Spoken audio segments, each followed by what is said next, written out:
we're in a very different world, and we're in a world where the world of AI has emerged, and very power hungry, very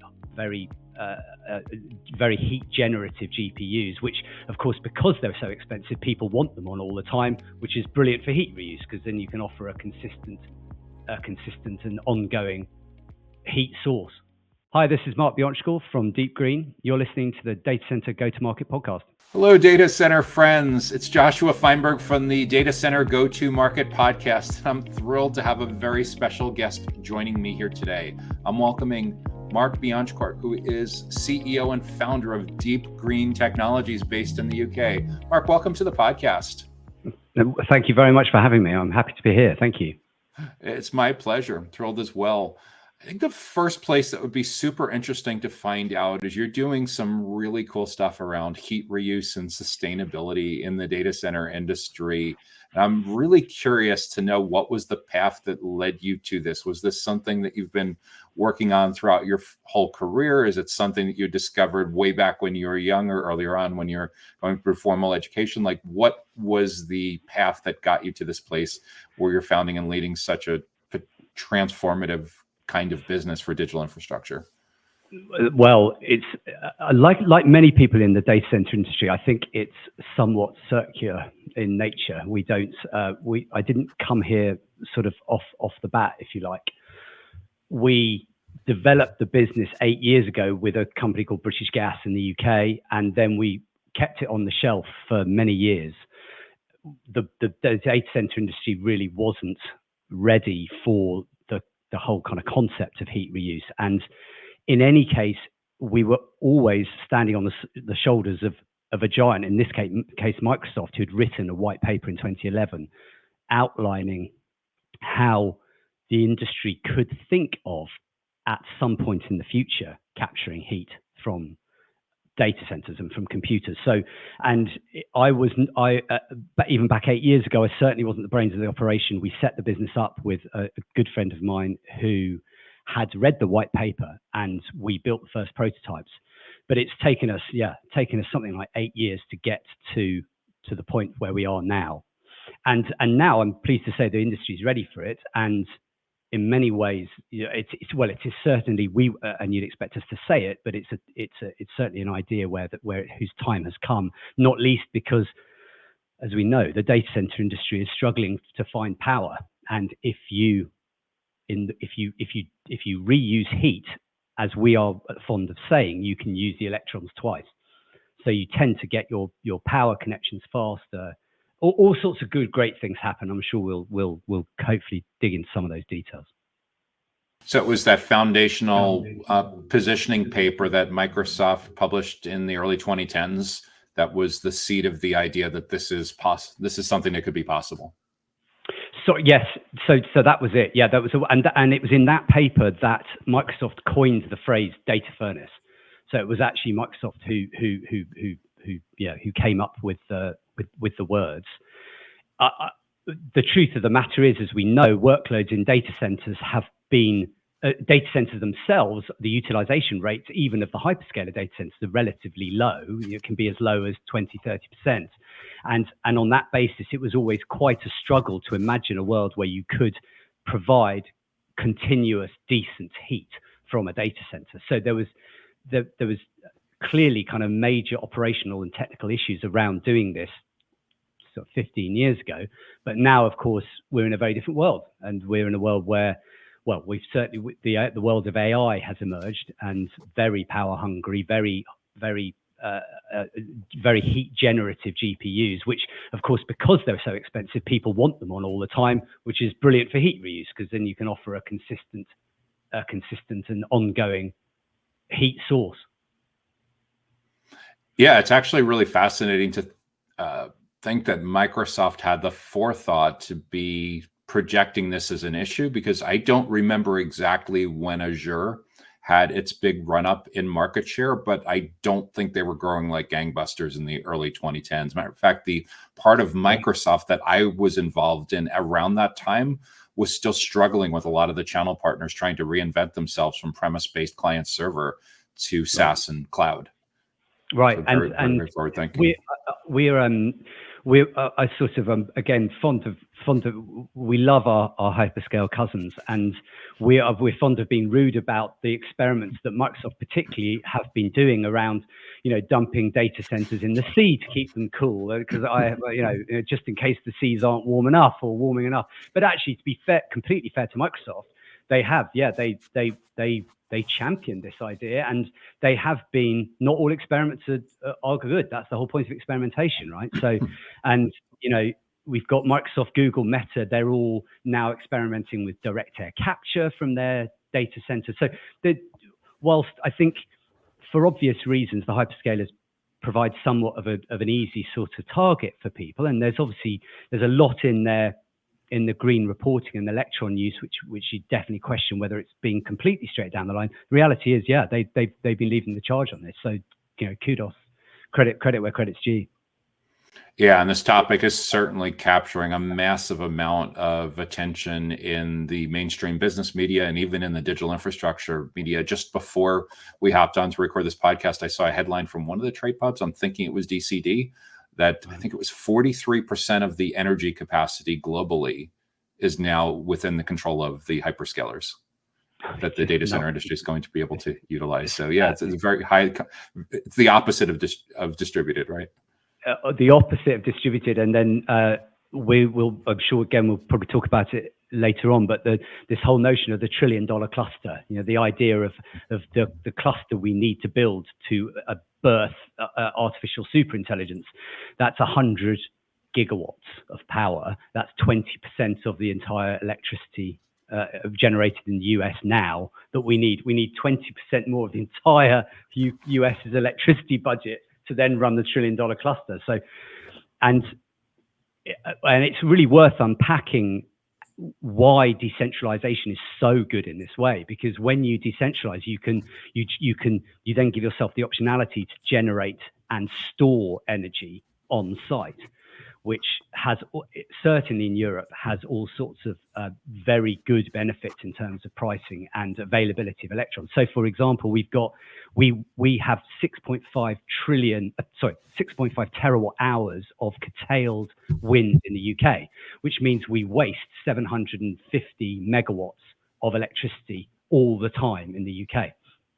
So if you have to land that amount of lithium anywhere in one single place, that's a heck of a lot of lithium batteries to land.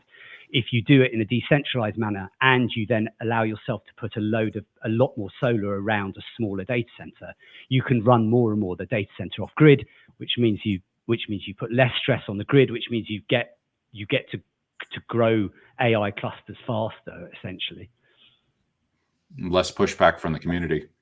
Exactly, less push, and that's really important because everyone now is in a race to the electrons. So if a data center says, well, I need 100 megawatts for a data center, and a district heating system, a very large energy center that's going to heat flats and offices, says I want 50 megawatts, then the 50 megawatts is going to, in the UK and the Europe at least, you're going to be well ahead of the queue, because you're perceived to be in kind of from a social good point of view and from an economic good, you're ahead of the data center. So in our case, when we build a data center with a district heating system, so when we build a 20 megawatt data center in a district heating system, that all we're doing is just getting ahead of the queue, really, in terms of power allocation.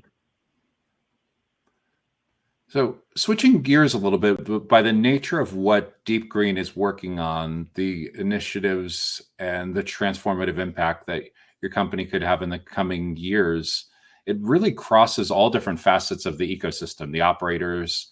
It impacts the technology companies, the facility companies, for sure, construction, real estate, how capital is deployed. Given that, when you're approached by people that are very, very early on in their career, perhaps they're still in university, figuring out what they want to do in their first job to graduate. Imagine a teenage son or daughter of a neighbor or friend or family member approached you and said, Mark, I've heard that there's a lot of great opportunities in digital infrastructure. You seem to have a pretty good pulse on what's going on in the space. What would you advise to someone that's interested in this kind of career, but not so much on the technical side? They don't see themselves as a developer or engineer. They're interested more in client-facing roles. What kind of advice would you offer to someone at that stage in their career? Yeah, I've always very hesitant about offering advice, but as we talked about, certainly my experience in it, in the data center industry specifically, I think it is no different from other businesses that we've invested in and other sectors, which is I'm fond of sort of saying it's very difficult to stay in your lane now. So I think a lot of people coming into any industry, so take autos, for example, it was really instructive to see the head of Ford come out, wherever it was, kind of 6 months ago, and say, we're actually a software business. And if you're an autos manufacturer, you're now a software business. You're now you're now an energy business as well. You're an entertainment business, and I think that's the same with the data center industry. But I think it's perhaps even more acute because it's a relatively new sector, and there are so many aspects of the industry which are coming together and changing the nature of what the data center industry does. And we talk about the C's of change, so that there are kind of at least 6 C's around that kind of are changing the industry, and those are, you've got to understand energy trading, you've got to understand the ESG impact and the kind of circular economy of it. You've got to understand sort of energy generation. Then you've got to understand the existing real estate version of the business. But then on top of that, you've got to understand what's going on in the software layers, because as we talked about 15 years ago, some data centers were only kind of utilized 10% of the time. But what's happening in the software layers in terms of this migration from kind of mainframes all the way through kind of virtualization and then Kubernetes, and now we've got WebAssembly and Rust and all these zero trust protocols. This means that the software layers are going to fundamentally change the asset utilization of the real estate, because instead of a data center being on 20-30% of the time, it's going to be on 99% of the time, even non-AI workloads. So I think anyone coming in, the joy of working in the world as we know it is that it's no longer, you get into the data center industry and you kind of understand it as a real estate game, or it's so much more. And I think for us oldies, I'm unfortunate enough to have turned 50 this week. It's for somebody new coming into any industry. Again, everyone is always so anchored in their own reality of a business. And I've invested in lots of different sectors in my career, and it never fails to amaze me how those who've been working on an industry will tell you and will be so fixed mindset. So I often say it to youngsters coming into any industry: your ignorance is a superpower, because you can just ask dumb questions. You can just ask, and often those dumb questions are things that a traditional industry doesn't really want to acknowledge. So, for example, in the autos industry, 5 years ago, when we were set up an EV subscription business, we would ask people, well, how do people want to buy a car? And everyone would go, sit down, I'm going to tell you. It's a 5-step process. They want to come into a car dealership, then they want a cup of coffee, then their kids want to play in the play area, and then they don't. They want to buy it online, and so as a young person, you often sort of defer to authority or age, or somebody with some gray in their hair. Actually, don't respect no authority. You can say it in a respectful way, but I think it's very dangerous to respect any orthodoxy. Yeah, so for sure, it's very possible that formal higher education is giving people the exact opposite of what they need to be successful in this space. One is because if they're talking about digital infrastructure at all, it's probably from 10 years ago. If they're talking about ESG, it's probably from 5 years ago. And most importantly, they're told to never disagree with their professor. Yes. Or their employer. Yes, 100%.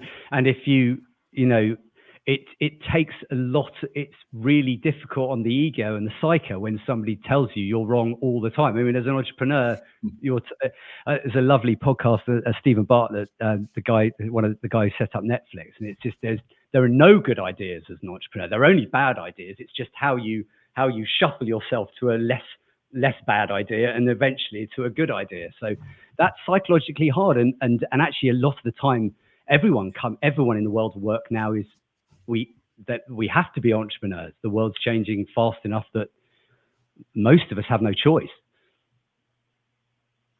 Yeah. So that's fantastic advice for someone potentially in their 20s, early stage of their career, on how to approach these opportunities, and most of all, the appreciation of the multidisciplinary need to really be the Renaissance person that's understands a lot about a lot of different areas to be effective, and the importance of being able to motivate change.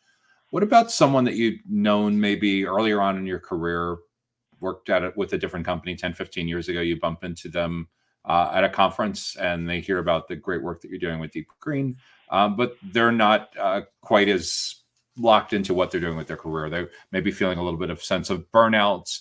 They've been through a lot of companies that have been through large layoffs or something like that, and they're looking to you for advice. And they say, Mark, I want to stay doing something with digital infrastructure. I'm really inspired to lead change around the sustainability. This heat reuse movement seems really like it's got a tremendous amount of value on so many different levels. What advice would you give to someone like that in a client-facing kind of role that's looking for a little mini career reboot?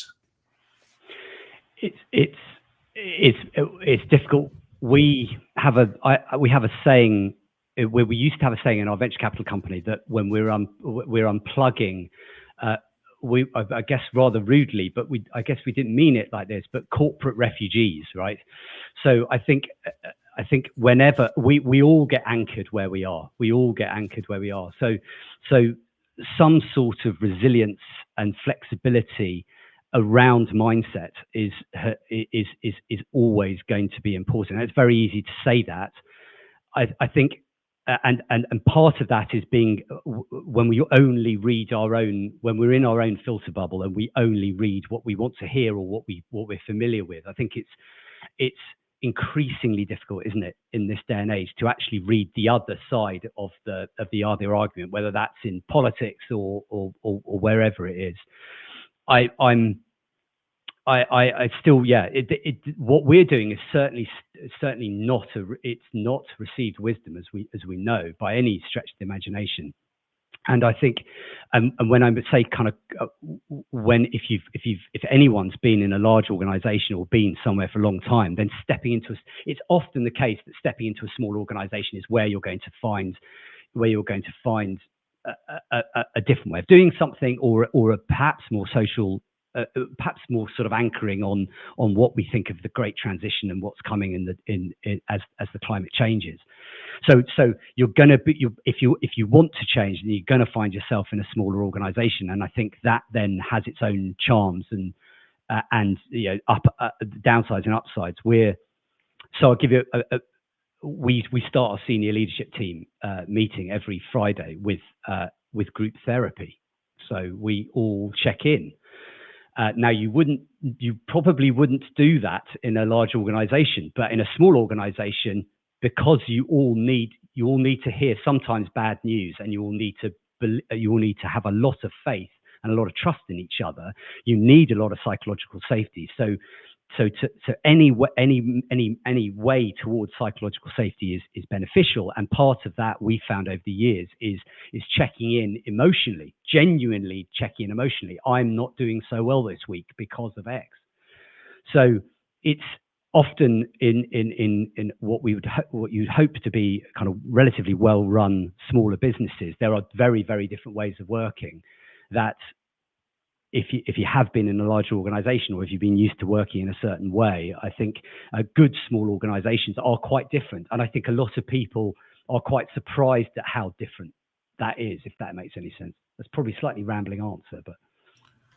Yeah, it actually brings up a really interesting point from both the VC side as well as startups versus enterprises. I see a lot of times as companies go through a successful funding round, advancing from seed to Series A or Series A to Series B, there's usually one or two people on the board that love the idea of hiring for logos, mainly because they love the idea of having logos on their homepage, trusted by. And if you think about what we just went through a couple of weeks ago with CrowdStrike, I'm sure CrowdStrike had some really impressive trusted buys on their homepage.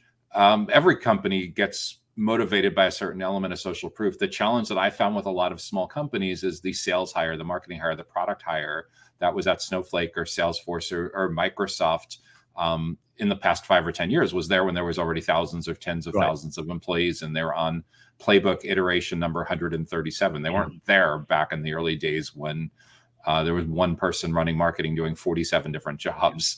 And it's just such a different context shift. And it gives people a tremendous opportunity to make impact, but it's a very, very different kind of adjustment process for many people with versatility. I often use that, especially in professional sports in the US, there's this concept of versatility among players. It's even very, very well pronounced in baseball, but to a lesser degree, and a lot of other team-based professional sports where they like a general manager, especially on a company, on a team that doesn't have a massive payroll, likes versatility. It's the same thing with startups. They love the idea that a salesperson can hop in and run something that may have been a product marketing function in another company, or that they're down an account executive and a marketing person can hop in and take some demo requests and things like that.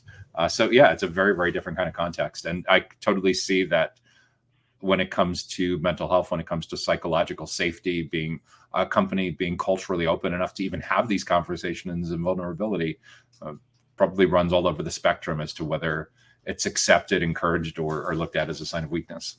I really encourage sort of truth to power. We are brutal with each other, but then most of the Deep Green management team I've worked with for more than 10 years.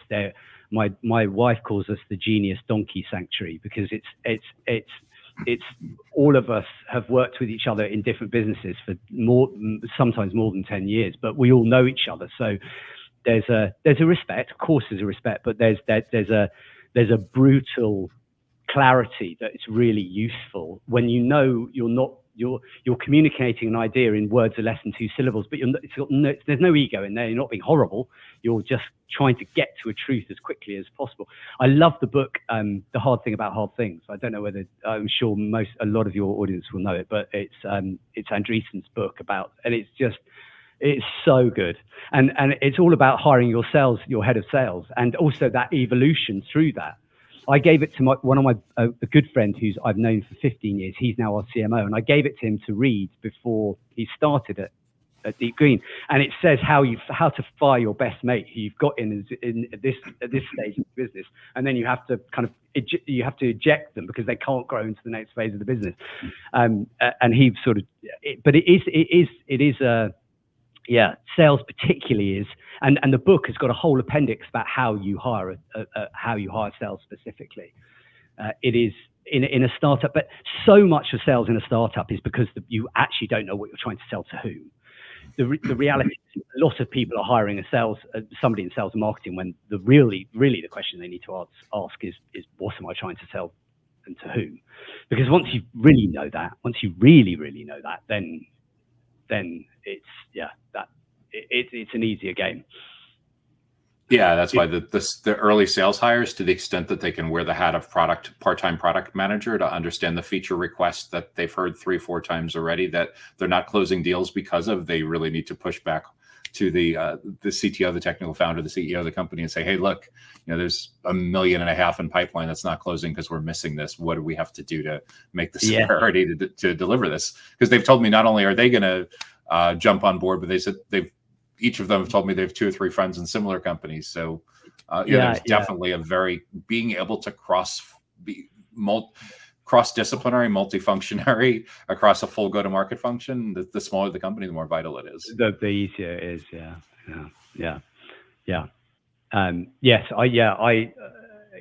It's the role of sales. I was very keen to hire a head of sales, a CRO in Deep Green right at the beginning, and I'm glad we didn't, because I think, as you say, you learn. I'm a big fan of that rework principle as well, which is you learn your craft and then you hand it over. And I think smaller teams learning their craft and then really knowing what they're doing before they then hand over and scale is part of the joy of this phase of the business. Yeah. Yeah. And the challenge is too is that there's not wide agreement on what product market fit and what go-to-market fit really looks like. There's actually a lot of disagreement among how it's actually interpreted. I always tell people that look at your case studies. Can you build an ideal client profile off of that? Or are they all over the place? Yes, yeah. Yes, and I mean, one of the joys of the data center industry is that having built software businesses and other businesses, at least in the data center industry, it's only power and build cost. You know, it is a relatively, at its most pragmatic, if you distill it down, it is relatively.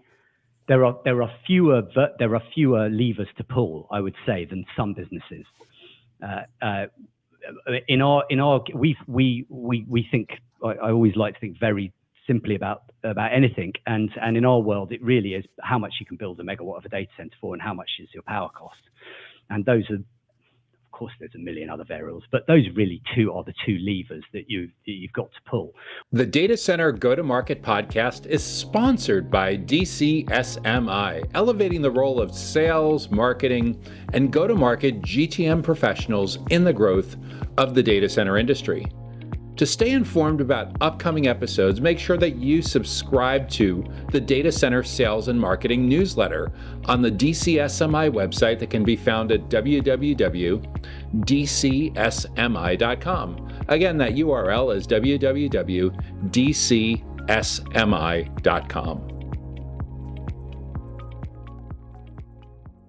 You're spending a lot of time with leaders in digital infrastructure companies, advancing some ideas that to many may seem a little bit disruptive. You're getting quite a bit of pushback. And beyond that, there's a lot of definitions as to what success looks like with sustainability and ESG and reuse and the whole idea of greenwashing. With all of that in mind, what do you think is the biggest mistake that you see being made nationally, throughout Europe, throughout globally, when it comes to how to approach these issues of understanding sustainability with the implications with power, with water, with food, with carbon emissions? I know you talk about these 4 ideas quite often.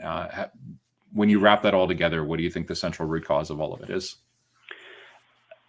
I think from a sustainability point of view, the mistake is assume that anyone cares as much as we might, and I think it's really good when we can frame sustainability in the not in the guise, but in around the fact that it's just a better solution.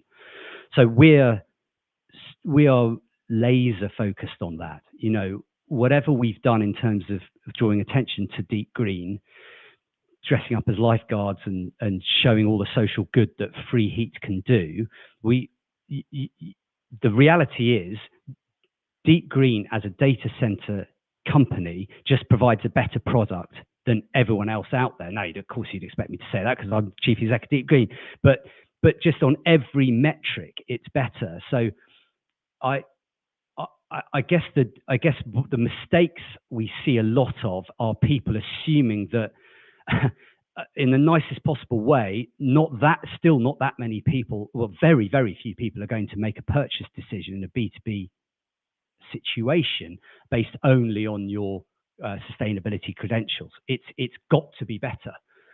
And so many sustainability options probably are better, but they're not framing it. Somehow it's perceived to be dirty to frame it in economic terms. The reality is, if you use a deep green data center, it's just so much cheaper for you as a client, and you're getting the social benefit. But we couldn't possibly justify doing what we're doing. I don't think. I mean, we could justify it emotionally and to ourselves, but we wouldn't be able to build a business if we were asking people to pay a premium for green. Now, regulation and where the world's going, that might all change down the line, and that might be well and good in 3, 5, 10 years time. But at the moment, the reality is, if you build data centers in a decentralized way, you're just rich. It's just faster, richer, better, and it's better for the environment. So from a practical business model standpoint, do you see going forward because of proximity issues, that you're going to see a lot of data center developers building health clubs with indoor swimming pools adjacent to the data center? Do you see them building office buildings that could be heated from the heat that's generated adjacent to right next door to the data center, high-rise apartment buildings? Do you see much of that going on? Do you anticipate more of that going on? We don't see much of it going on now, but we imagine a future where absolutely that will go on. And if we take this kind of notion of the $1 trillion cluster, this idea that we need 100 gigawatts of power to birth super intelligence, it already exists. We've built it all. It's just in the fabric of our communities and our towns and cities. So we've got an event with Nokia in 2 weeks' time, where we're showing how you can network clusters of AI factories together to build superclusters. So we think of London as a 1.6 gigawatt data center, which just hasn't been built yet. And then when you think, well, I need 100 gigawatts of power to power a supercluster, well, actually, you only need 70 cities in the democratic world to fit data centers, retrofit data centers to where heat is required. And then not only can you take all the free electrons, which are currently from curtailed power, then you can land a whole load more solar than you otherwise would. And then also, of course, brilliantly, you can provide billions of pounds of free heat into all of our communities and towns and cities that many of our towns and cities desperately need that money. So if we retrofitted all the district heating systems, all the hospitals, all the swimming pools, all the distilleries, all the laundries in London or LA or New York, we would be delivering, well, in the case of London, £600 million worth of free heat back into our communities every year. So now this is a paradigm change. You're not anchored here again to our earlier conversation, right? No one thinks of the data center industry like this, but how else are we going to do it? If you reverse the question, you say, well, if we need that much power, how else are we going to do it? Are we really going to build 100 nuclear reactors in one place to build a cluster that's going to defeat CCP and other bad actors in the race to artificial superintelligence? There's just no chance of that happening in the foreseeable future. The only way you're going to do it, and again, you'd expect us to say it, but the only way you're going to do it is by taking all of the compute that we can land, reusing the heat. And a brilliant benefit of that as well, of course, is that it gets all of our populations on side, because instead of saying, what the hell are you doing, our government building all of this AI capacity, what is it for? You don't have to worry about that because you're heating people's homes and offices. So we see the world will emerge. How quickly that happens, who knows? Who knows? What's super interesting for that also is when you think about the scarce grid capacity, and I've been talking for 6 months or a year about what happens when right now maybe 10% of your neighbors are driving EVs. What happens when 50% of your neighbors are driving EVs and you're on a collision course? But if all of a sudden you don't need grid capacity anymore for heat, because essentially these data centers aren't just AI factories, they're heat factories. It's almost like having a power utility generator substation next door adjacent to your residential commercial entity that doesn't need to draw any power That's for the point. For heating anymore. Yeah. You're using the electrons twice. 97% of the energy that goes into a computer comes out as heat, and we capture 97% of that heat. So even direct to chip, you're capturing 85% of it. So yeah, as you say, if you look at it, if you frame the problem in this way, it becomes this wonderful solution. Now it's extremely hard for people to get their heads around that, and from a networking point of view, we're going to show with Nokia in a couple of weeks that this is technically possible. I saw this week Meta said that they're losing 10% of each training run for Llama. They're losing it on hardware failures and GPU failures and storage failures. The degradation you get from clustering decentralized sites is way less than 10%. So when you actually frame the problem of AI training runs, really decentralized, doing it in decentralized manner is really not that, it's not even that controversial. actually, in terms of the degradation you're getting from doing it. So it's a fascinating. I find it a fascinating way to look at the world, and a lot of the time I think, particularly on your side of the pond, US. We might think as us long lunching Europeans, we might think of our US colleagues as, ESG really isn't on the agenda, but of course that's not true in many areas of the US, and I think there's also the assumption that doing heat reuse in the US isn't really worth it, but there's 9,000 megawatts of district heating systems in the US already, and you guys haven't even begun. And when you guys get going, you get shit done really quickly, So there's a huge opportunity even now to kind of get ahead of this, problem. And what a wonderful world it would be where we as an industry, instead of being the pariahs, instead of all these people throwing bottles at us at the moment, saying you're using electrons, we don't want you to be here, you're sucking up grid capacity. Yeah, we could be the heroes. So there's already because of where solar is in the 2020s, there's already a lot of people that get the idea that you can put panels on your roof and you can store in batteries. And I know you've talked about the idea of homes even being able to have a trench down to the street and transmission. How close are we? Is it decades away to the point where we have these transmission lines and storage capacity with the heat? We're adjacencies, or is there just such an enormous opportunity with locating heat consumers adjacent to the data centers that even if we did that, it's a massive. Oh yeah, even if we did that, we reckon it's a 3.4 trillion retrofit opportunity just in Europe alone. So yeah, we don't even need to think about what's next. All we need to do is do what we've got and expand what we've got. Yeah, there are 3% of the UK's heating is district heat, centralized heating sources. It will be about 15% in however fast we can get there. So no, we don't actually need to do anything different. We just need to accelerate what we're doing. Yeah. And presumably the trend that we're on now, where a lot of hyperscale facilities are being built in secondary and tertiary markets because that's where utility power is. The problem is there's nothing adjacent to those facilities that can capitalize on that. And then you have the other side of the trend, edge, that's being built for dealing with mostly latency issues, and they're not going to generate quite enough heat for it to be that meaningful. Yeah, there's a lot of education that needs to go into getting these conversations started. Yes, and just from a kind of strategic point of view, we were speaking to different sort of military, those sort of representing different military and governments. The idea of decentralizing this critical infrastructure is a good thing. We're presenting a much larger attack surface in terms of building this stuff, building it in a centralized manner, actually having it in the fabric of our towns and cities, distributing it is. Even from that point of view, it's a good thing to do.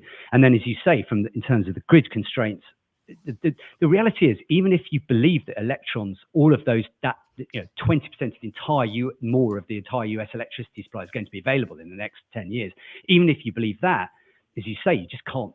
The grid, there are so many other blockers to it that the idea of looking at through the other lens of the telescope is hopefully starting to take hold. And I don't think it's obviously not just us now. You've got Equinix who have announced they're integrating with district heating systems. It seems to me like every week now there's an announcement of a data center integrating into another district heating system. It's I wouldn't say it's becoming a norm, but it's much more normal than it used to be. I saw one of the channel publications, I forget which one, is now tracking the hiring of chief sustainability officers in technology companies. Just the fact that there's interest in the media and events companies in carving out a publishing spot for that tells you that there's at least more awareness of this. We have our B2B buying kind of matrix, a classic 3 triangle influencer, decision maker, buy. We always land best when we have been weirdly been brought in by the sustainability, sort of the CSO. That seems to, for obvious reasons, right? Given what we're doing, in Europe, of course, we have the benefit. Well, in the US as well, we have a lot of people have got 2030 targets. And whereas even 3 years ago, you could say, 2030 is, no, it's 2030 is now, oh God, it's within the buying cycle of this hardware that I've got to worry about this.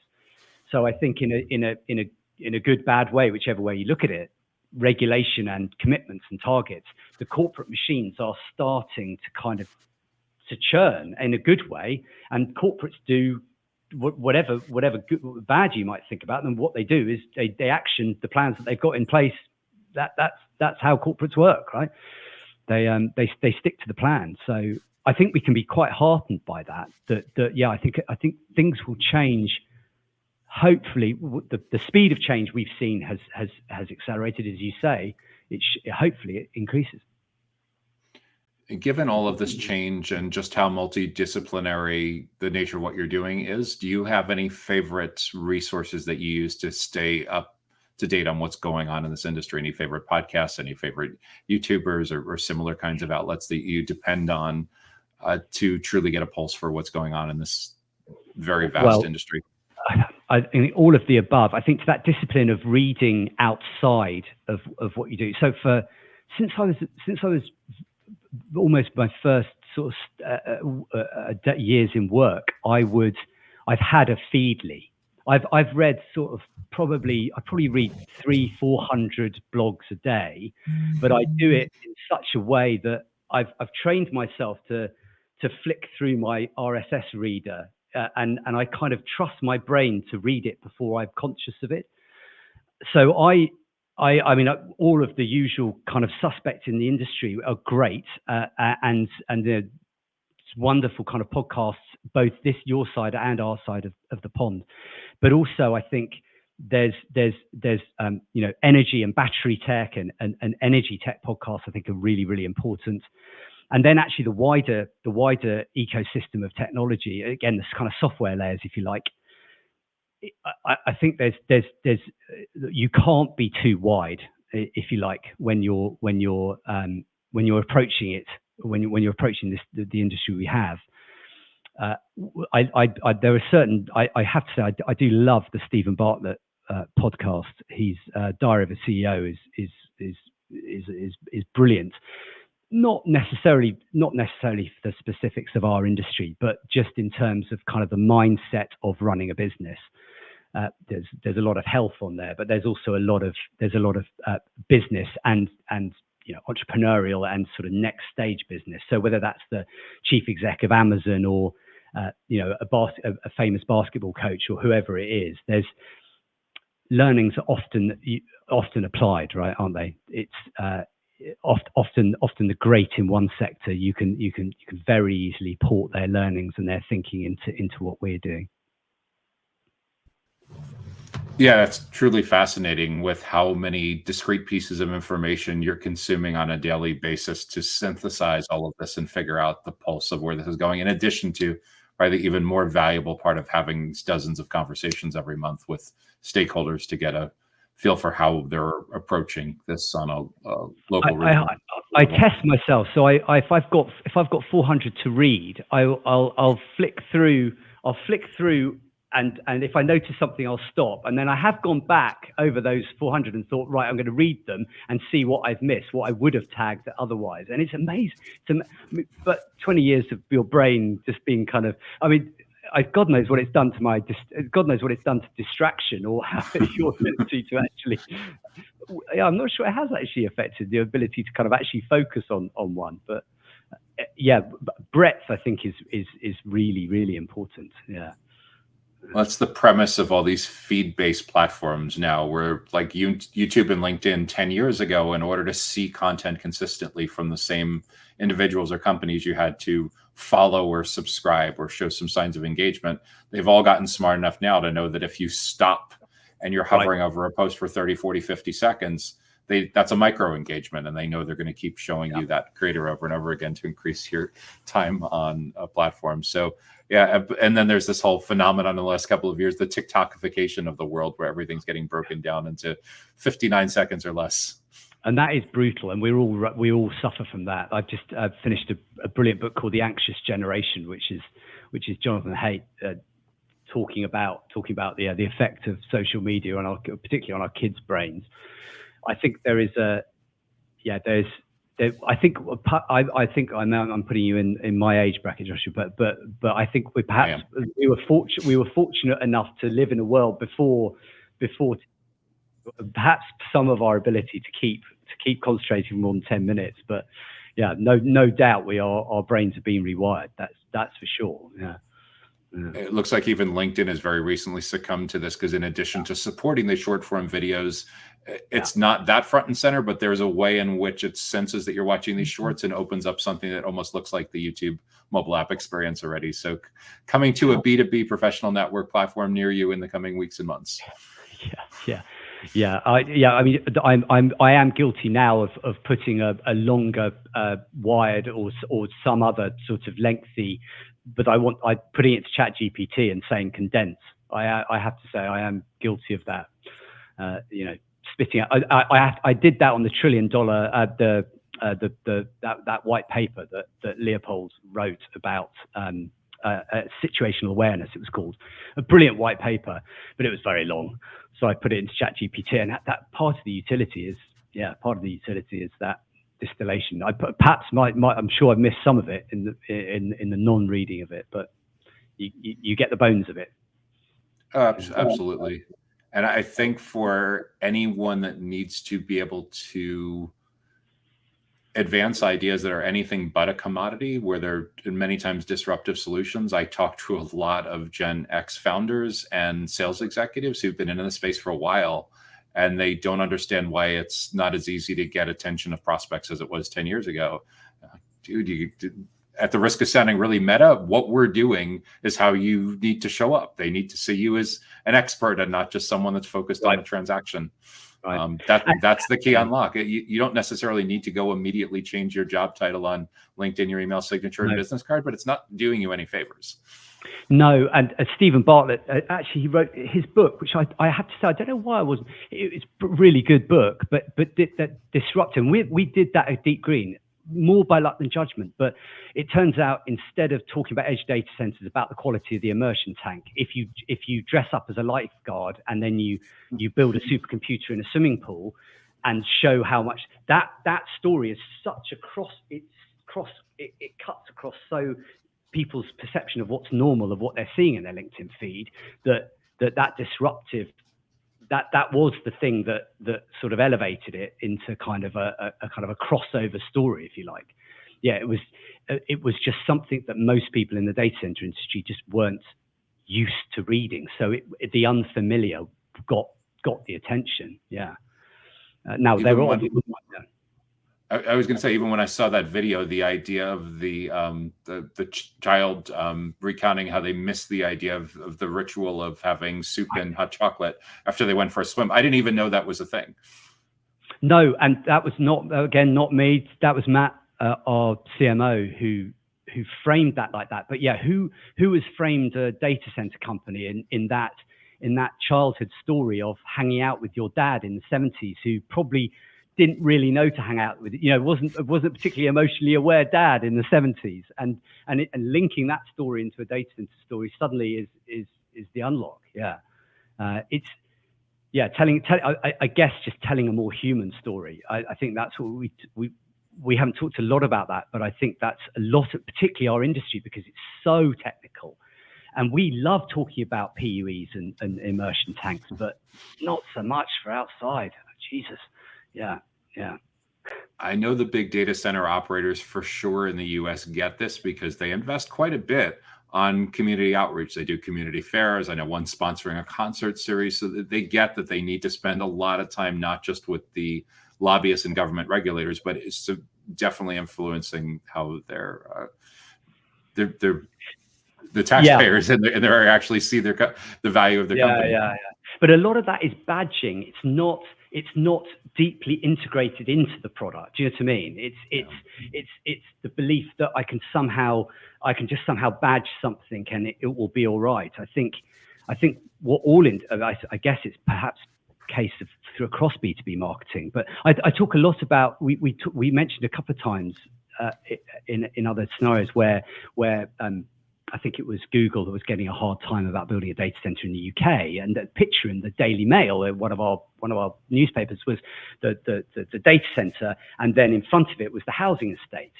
And as said before, it would have been such a relatively small lift to dig and provide that housing estate with free or subsidized heat to get that whole community online. Do you know what I mean? That wasn't, yes, they could go and they could sponsor the local football team, and that would be great. But there's something that you can kind of go beyond just comms and into kind of product, if you like. Do you know what I mean? You can actually integrate yourself, I think. Now, again, you'd expect me to say it, but yeah. And that's the challenge, is it's really understanding who the different stakeholders are, understanding what's top of mind for them, and segmenting, contextualizing, personalizing it in a way that people understand what truly is in it for them. And so much of it is that classic of the job to be done, and figuring out the different value canvas and all the different other ways of explaining essentially what's in it for me. Yeah, courage, and it's courage, right? I mean, we didn't have much to lose, so it was, but it would be you need courage to do something different, I think, you know, particularly as when you've got a large established business. But I think, again, what our marketing taught us is that no one makes a judgment about the quality of the data center you might build just because you framed it as doing social good. I think a lot of people would think, oh, B2B, it's got to be very serious and boring and numbers and rational. But I don't think that's the world we're in anymore. Reminds me a little of this book and movie that was really popular in the US in the early 2000s, Moneyball. And it talks about disrupting professional sports. It was my first business. I built a business called Artists First, and we built Musimetrics. So we took data from artists in the music business, and we told record companies whether they would be successful. I'm a massive Moneyball fan. Yeah, and Sabermetrics, we called it Musimetrics after Sabermetrics. And one of my favorite movies, Michael Lewis is a god, in my opinion. Yeah. I just literally saw our hometown baseball team go through this in the last 6 or 8 weeks, where they hired away someone who looks like Dee Podesta, who looks like the Jonah Hill character in that movie, to run the Miami Marlins. And they literally traded away tens of millions of dollars of payroll to try to find the undervalued rookies on a team that's actually sustainable and affordable for a team that hasn't traditionally been able to compete with the massive payrolls from the teams in Boston and New York and LA. We in my first business, we were doing this 23 years ago. And to go right back to the beginning of our conversation and talk about people being anchored where they are. So we walked into the Ministry of Sound, which was one of the coolest record labels in this country, right? We walked into Ministry of Sound and we said, we've got all this data and we can show you which of your artists is going to be successful or not. We were literally physically ejected from the building. It's like, it was, I mean, to say that was not, well, you're telling me, you can tell me better than my ears can tell me. No. So yeah, well, when we are right back to the beginning of the conversation. It's the data sometimes tells you stuff that you either don't want to know or can't hear. Yeah. It's like that silly scene in Bohemian Rhapsody where he ends up on the street and he throws the rock through the window and said, "You're going to be forever known as the producer who passed on Queen." Yeah. Yeah, you just don't talent know. Recognition. Yeah, the whole idea of understanding the talent evaluator. Yeah, awesome. Exactly. Yeah. Mark, this has been terrifically fascinating at the intersection of digital infrastructure, energy storage, policy around this, reframing, understanding the benefits, getting a movement started to see the value of this, and unseating kind of incumbent ideas that feel that they have this all figured out. There's so much work to do, but it's so much promise and so important. No, well, thank you for having me on. Yeah, no, we're happy to be part. We're happy to be part of the movement, and it is certainly not just us. There's lots of people talking about this now. So no, we're happy to be a part of it, and we're loving it. So thank you for having me. Mark, what's the best way for someone to keep up with what you're working on, or connect with you? Is LinkedIn a good channel? LinkedIn is my channel of choice. Yes. So find me on LinkedIn, please. Yeah. Connect with me on LinkedIn, and then we can connect you into or complete the contact form on the Deep Green website. If you Google Deep Green, you should find us. And on that form, if whether you're a host, so whether you're a district heating system or another off-taker, somewhere where we can build a data center, or you want to use the data center, that will get filtered to the right teams. So when you say host, it's a host of heating as opposed to like a co-location company hosting servers. Yes, sorry, yes. Yes. So our nomenclature, we divide between demand and host. So when we say host, we mean somebody where we mean a place where we can build a data center where we can off-take the heat. Yeah. Awesome. So much work to do, but so important, and there's a lot of urgency. Thank you so much for having me. Keep up the great work. Thanks, Mark. Really appreciate it.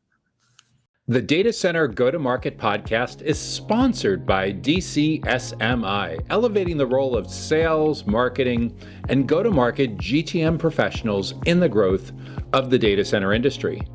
To stay informed about upcoming episodes, make sure that you subscribe to the Data Center Sales and Marketing newsletter on the DCSMI website that can be found at www.dcsmi.com. Again, that URL is www.dcsmi.com.